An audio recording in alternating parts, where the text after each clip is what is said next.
James Joyce, Dubliners, partie 3. Contrepartie. La sonnerie retentit furieusement, et, quand Miss Parker alla décrocher, une voix non moins furieuse cria avec un vif accent nord-irlandais. « Envoyez-moi Farrington !» Miss Parker, en revenant à sa machine, dit à un homme qui écrivait à son bureau. « Mr. Alleyne vous demande à l'étage. » L'homme marmonna dans sa barbe. « Maudit soit-il !» Et il recula sa chaise pour se lever. Quand il se mit sur ses pieds, il se révéla être grand et de forte carrure. Il avait un visage stupide, d'une coloration presque bordeaux, avec des sourcils et une moustache blonde. Ses yeux étaient légèrement gonflés, et leur blanc était sale. Il souleva le comptoir, et, passant parmi les clients, il monta au bureau d'un pas pesant. Pesant, il le demeura jusqu'au second palier où une porte arborait une plaque de laiton qui portait l'inscription « Mr. Alleyne ». Là, il s'arrêta, le souffle court à cause de la fatigue et de la vexation, et frappa. La voix aiguë cria « Entrez !» L'homme pénétra dans le bureau de Mr. Alleyne, tandis que ce dernier, un petit homme qui portait des lunettes à monture dorée sur un visage rasé de près, pointait sa tête au-dessus d'une pile de documents. Cette tête était si rose et si glabre qu'elle ressemblait à un gros œuf posé sur les papiers. Mr. Alleyne ne perdit pas un instant. « Farrington, qu'est-ce que cela veut dire? Pourquoi ai-je toujours motif à me plaindre de vous?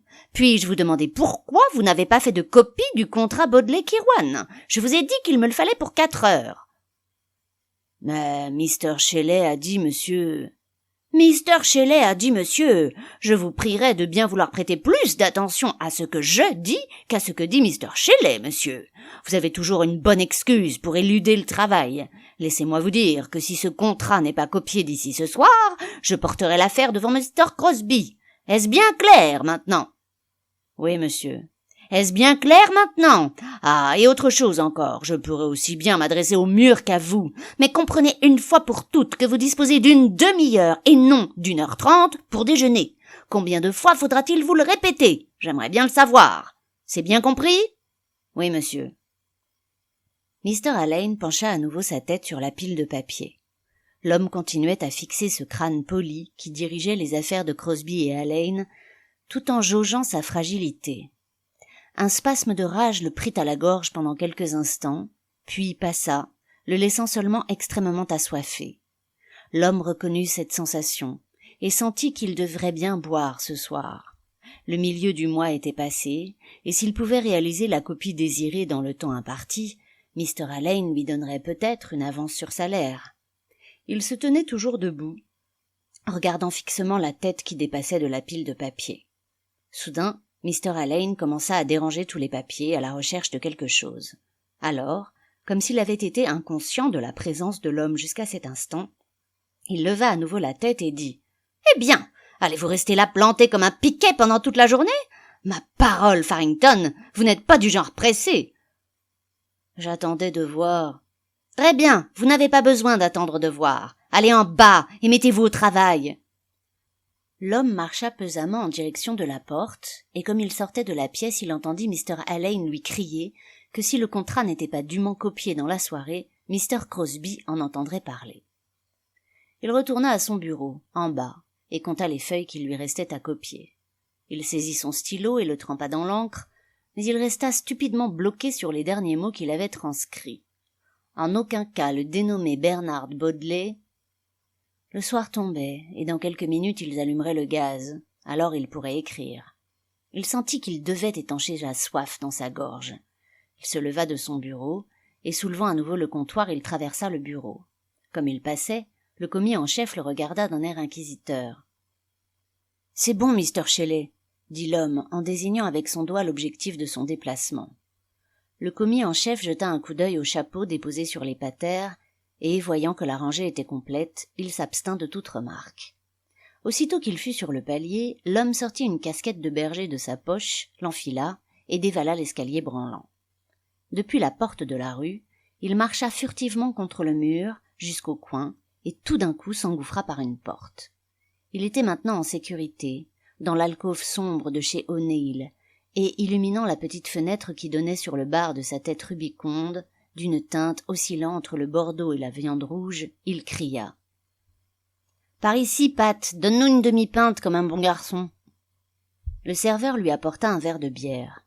L'homme l'avala d'un trait et demanda des graines de cumin à mâcher. Il posa son pénis sur le comptoir et, laissant le serveur tâtonner pour le trouver dans l'ombre, il sortit de l'alcôve aussi furtivement qu'il y était entré. L'obscurité, assortie d'un épais brouillard, gagnait du terrain dans ce crépuscule de février, et les lampadaires de Stay Street avaient été allumés. L'homme remonta, rasant les maisons, jusqu'à la porte du bureau, et se demanda s'il arriverait à achever sa copie dans les temps. Sur l'escalier, une âcre et humide senteur de parfum pénétra dans ses narines. Manifestement, Miss Delacour était entrée depuis qu'il était sorti chez O'Neill. Il remit sa casquette dans sa poche et revint à l'intérieur du bureau avec une désinvolture affectée.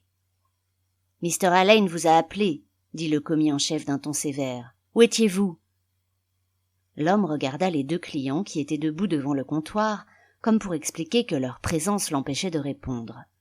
Comme les clients étaient deux hommes, le commis en chef s'autorisa un rire. « Je connais ce petit jeu, dit-il. 5 fois par jour, c'est un peu...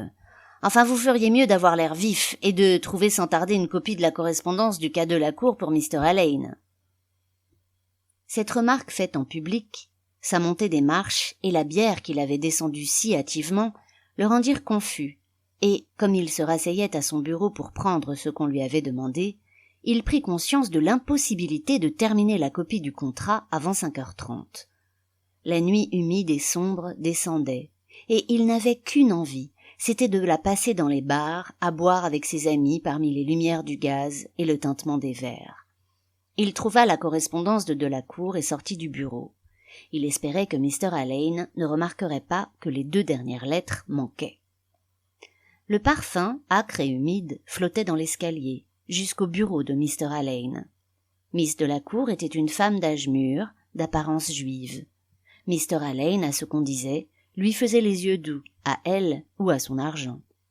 Elle venait souvent au bureau et restait un long moment quand elle venait. Elle était, présentement, assise derrière le bureau dans son bouquet d'arômes.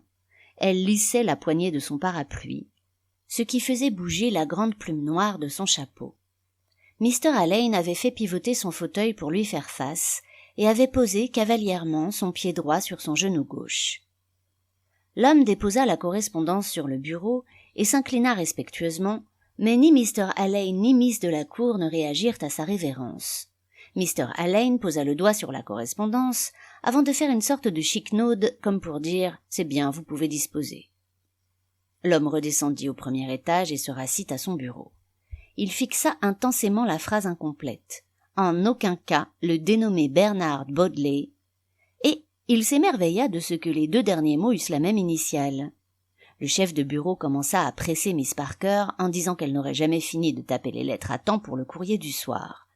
L'homme écouta le cliquetis de la machine à écrire pendant quelques minutes, puis se remit au travail pour achever sa copie.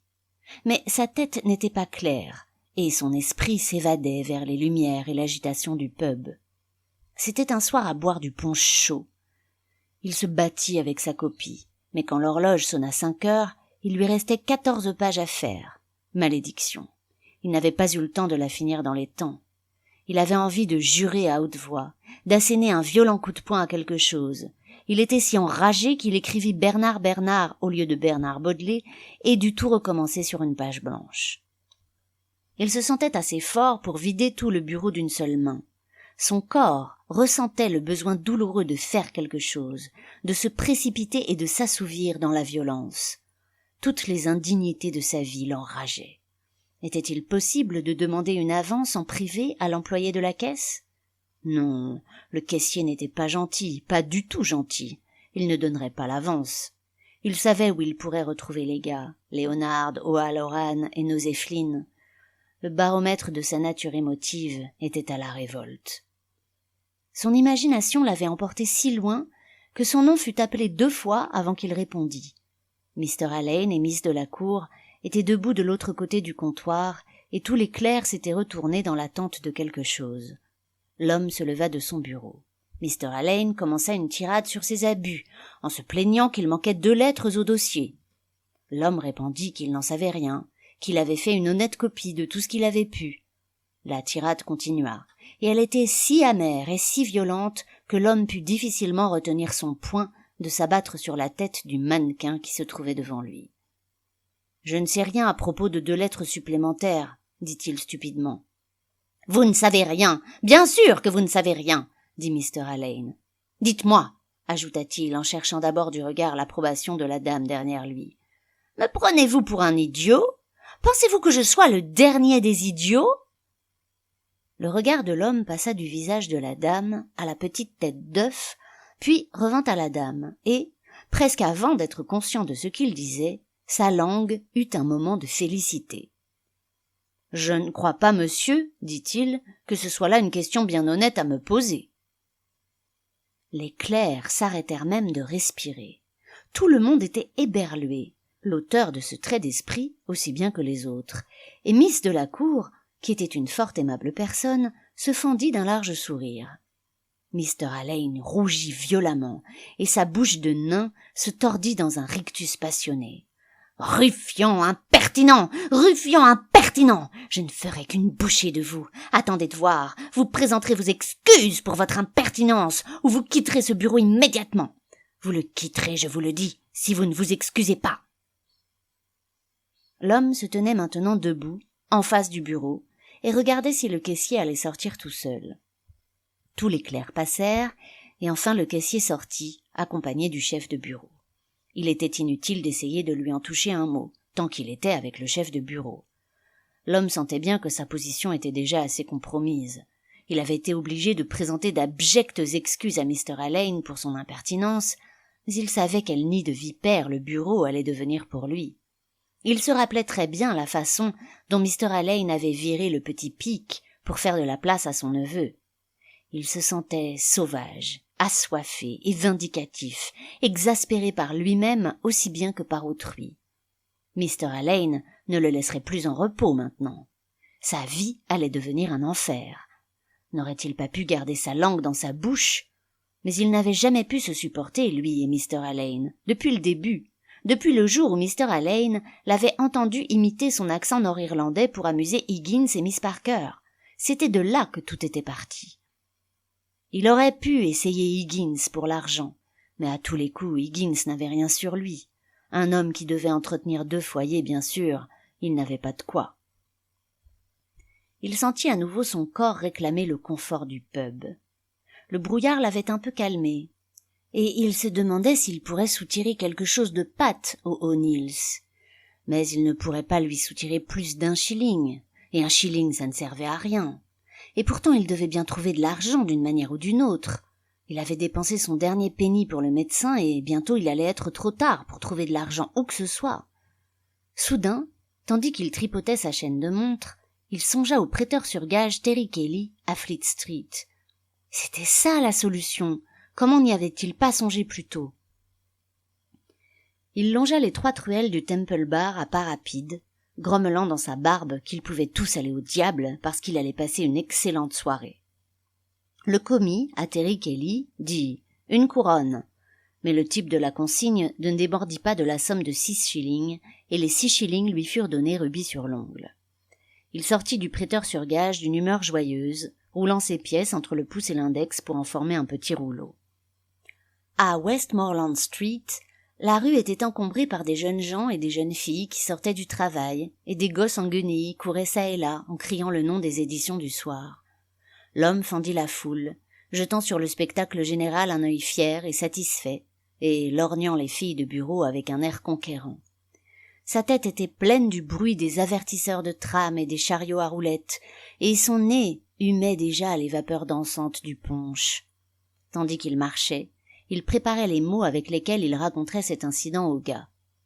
Alors, je l'ai regardé froidement, vous voyez, et puis je l'ai regardé elle, et puis je l'ai à nouveau regardé en prenant bien mon temps, vous voyez, et là j'ai dit « Je ne crois pas que ce soit là une question bien honnête à me poser. » Nosey Flynn était assis dans son coin habituel, au Davy Burns, et, quand il entendit l'histoire, il paya à Farrington un demi en disant que c'était la chose la plus spirituelle qu'il ait jamais entendue.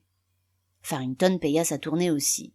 Au bout d'un moment, O'Halloran et Paddy Léonard arrivèrent et l'histoire leur fut répétée. O'Halloran paya sa tournée de whisky chaud et raconta l'histoire de la répartie cinglante qu'il avait faite à son chef de bureau quand il était chez Callan, sur Fowne Street. Mais comme sa répartie était à la manière des bergers dans les églogues, il devait convenir qu'elle n'était pas aussi brillante que celle de Farrington. À quoi Farrington répondit qu'il fallait se rincer le gosier et rhabiller le petit. Alors qu'ils étaient en train de commander leur poison, qui voilà? Higgins. Bien sûr, il fallait qu'il vienne s'asseoir avec les autres. Les gars lui demandèrent sa version des faits, avec une grande vivacité, parce que la vue de 5 petits whisky chauds était très stimulante. Tout le monde éclata de rire quand il montra comment Mr. Alleyne agitait le poing sous le nez de Farrington. Et il imita Farrington, disant « Et me voilà, tout calme pour vous servir », tandis que Farrington observait la compagnie de son œil sale et chargé, souriant, et aspirant parfois dans sa moustache des gouttes de liqueur perdues à l'aide de sa lèvre inférieure.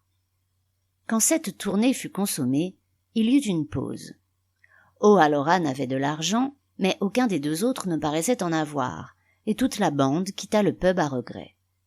À l'angle de Duke Street, Higgins et Nosey Flynn tournèrent à gauche, tandis que les 3 autres prenaient la direction du centre-ville. Une bruine tombait sur les rues froides, et quand ils atteignirent le Ballast Office, Farrington suggéra le Scotch House. Le bar était plein d'hommes et résonnait du bruit des langues et des verres. Les 3 hommes poussèrent les vendeurs d'allumettes qui mendiaient à la porte et formèrent un petit groupe à l'angle du comptoir. Ils commencèrent à se raconter des histoires. Léonard leur présenta un jeune gars nommé Weathers, qui faisait l'acrobate et le clown au Tivoli. Farrington paya une tournée générale. Weathers dit qu'il voulait un petit whisky irlandais et un Apollinaris. Farrington, qui avait des notions très claires de ce qu'étaient les choses, demanda aux gars s'ils voulaient aussi un Apollinaris, mais les gars demandèrent leur whisky chaud. La conversation devint théâtrale. O'Halloran paya une tournée, puis Farrington en paya une autre, et Weathers dit que leur hospitalité était toute irlandaise. Il promit de les faire venir dans les coulisses et de leur présenter des gentilles filles. O'Halloran dit que lui et Léonard iraient, mais que Farrington ne pourrait pas parce qu'il était marié. Et les yeux lourds et chassieux de Farrington louchèrent vers la bande quand il comprit qu'on le charriait. Weathers leur offrit juste une petite rasade, puis promit de les retrouver un peu plus tard aux Mulligans sur Poolbeg Street. Quand le Scotch House ferma, ils allèrent droit aux Mulligans. Ils étaient dans la salle du fond, et O'Halloran commanda des petits whisky chauds pour tout le monde. Ils commençaient tous à se sentir détendus. Farrington était en train de commander une autre tournée, quand Weathers revint. Au grand soulagement de Farrington, il but un verre de bitter cette fois. Les fonds commençaient à baisser, mais il y avait encore assez pour voir venir. À cet instant, 2 jeunes femmes avec de grands chapeaux et un jeune homme avec un costume arrivèrent et s'assirent à la table d'à côté. Weathers les salua et dit à la bande qu'ils étaient du Tivoli. Les yeux de Farrington cherchaient sans cesse le regard de l'une des jeunes femmes. Il y avait quelque chose de frappant dans son apparence. Une immense écharpe de mousseline bleu roi était accrochée à son chapeau et nouée sous son menton, et elle portait des gants jaunes vifs qui lui remontaient jusqu'au coude. Farrington lorgnait avec admiration le bras dodu qu'elle bougeait sans cesse, avec beaucoup de grâce, et quand, après un petit moment, elle répondit à son regard, il admira encore plus l'expression de ses grands yeux bruns. La façon dont elle le fixa, de manière oblique, le fascina. Elle lui lança 1 ou 2 regards, et, au moment de partir, elle frôla sa chaise et dit « Oh, pardon !» avec un accent londonien. Il la regarda quitter la pièce dans l'espoir qu'elle se retournerait vers lui, mais il fut déçu. Il maudit son manque d'argent, et maudit toutes les tournées qu'il avait payées, et en particulier tous les whisky et Apollinaris qu'il avait payés à Weathers. S'il avait bien une chose en horreur, c'étaient les éponges. Il était tellement énervé qu'il avait perdu le fil de la conversation de ses amis. Quand Paddy Léonard l'interpella, il comprit qu'ils étaient en train de parler de tour de force. Weathers montrait ses biceps à tout le monde, et fanfaronnait tellement que les autres en avaient appelé à Farrington pour relever l'honneur national. Farrington se mit donc en devoir de retrousser ses manches, et montra ses biceps également. Les 2 bras furent dûment examinés et comparés, et finalement on se mit d'accord sur un bras de fer. La table fut débarrassée, et les 2 hommes posèrent les coudes et joignirent les mains. Quand Paddy Léonard dit « Go !», chacun essaya d'abaisser le bras de l'autre jusqu'à la table. Farrington avait l'air très sérieux et très déterminé. Le bras de fer commença. Après environ 30 secondes, Weathers fit lentement descendre le bras de son adversaire jusqu'à la table. La face cramoisie de Farrington, sous l'effet de la colère et de l'humiliation d'avoir été battu par un adolescent, était devenue d'un bordeaux plus foncé. « Tu n'es pas censé mettre tout le poids de ton corps dans le bras, dit-il, sois fair-play. »« Qui n'est pas fair-play, dit l'autre. On recommence, en 3 manches. » Le bras de fer recommença. Les veines de Farrington lui sortaient du front, et la blancheur de teint de Weathers se mua en rouge pivoine. Leurs mains et leurs bras tremblaient sous la tension. Après une longue lutte, Weathers abaissa à nouveau, lentement, le bras de son adversaire sur la table. Il y eut un murmure admiratif dans l'assistance. Le serveur, qui se tenait debout derrière la table, secoua sa tête rousse et s'adressa au vainqueur, disant avec une familiarité stupide « Ah, quel talent !»« Et qu'est-ce que t'y connais, nom de Dieu ?» dit Farrington avec férocité, en se tournant vers lui. « Qu'est-ce que t'as à mettre ton grain de sel ?»« Allons, allons, » dit O'Halloran, en voyant l'expression violente sur le visage de Farrington. « Réglons l'addition, les gars. On va prendre un dernier petit smahan et puis on va y aller. » Un homme avec un visage très renfrogné se tenait au coin du pont O'Connell et attendait le tram de Little Sandymount qui le ramènerait à la maison. Il bouillait de colère et de désir de vengeance. Il se sentait humilié et furieux. Il n'était même pas soûl. Il n'avait plus que 2 pence dans sa poche. Il maudissait tout. Il s'était grillé au bureau, il avait mis sa montre en gage, il avait dépensé tout son argent et il n'était même pas soûl. Il commença à avoir soif à nouveau, et il eut envie de retourner dans le pub chaud et enfumé. Il avait perdu sa réputation d'homme fort, il avait été battu par 2 fois par un blanc-bec. Son cœur débordait de fureur, et quand il pensa à la femme au grand chapeau qu'il avait frôlé et qui avait dit « Pardon », cette fureur l'étouffa quasiment. Son tram le déposa à Shelbourne Road, et il traîna son grand corps dans l'ombre du mur des baraquements. Il rechignait à rentrer à la maison. Quand il entra par la porte latérale, il trouva la cuisine vide et le feu dans l'âtre presque éteint. Il brailla en direction de l'étage. « Ada! Ada !»